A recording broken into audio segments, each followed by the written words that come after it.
Chapter 3, Rooftops, Truth, and a Promise.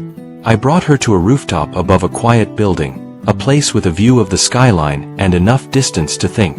The wind was strong up there, and the city looked almost peaceful from that height.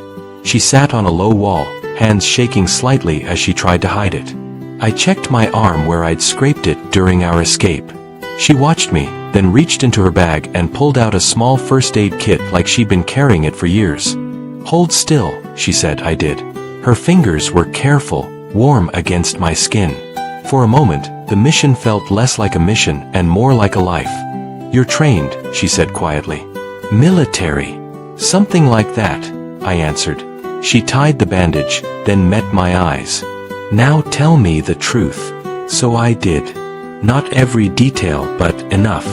I told her I was sent from the future, that she would discover a clean, unlimited source of energy, and that powerful enemies would rise to erase her before it could happen.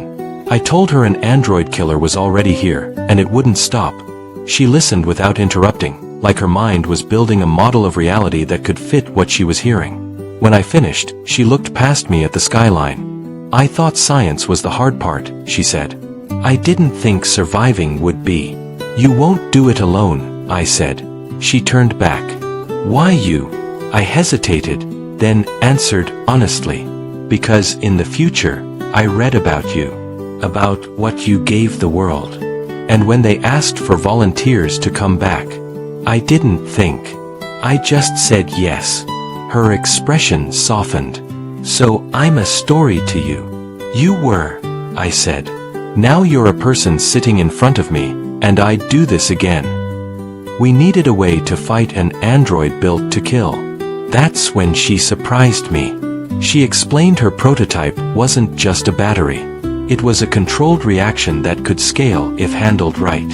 She had enough output right now to power something stronger than any weapon in this time. "A directed energy system," she said, sketching quickly on paper. "If we can build a focusing coil, we could create a pulse strong enough to overload him." I stared at her.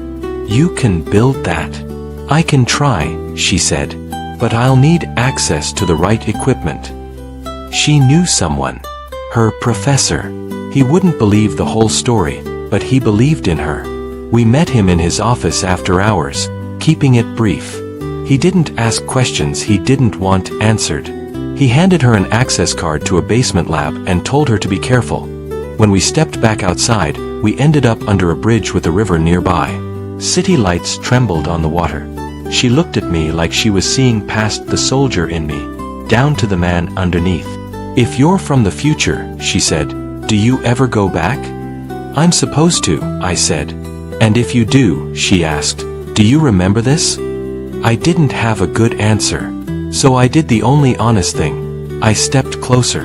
For a breath, we hovered between fear and hope, between duty and desire. And then the distant sound of a hard step echoed behind us. The hunter was near.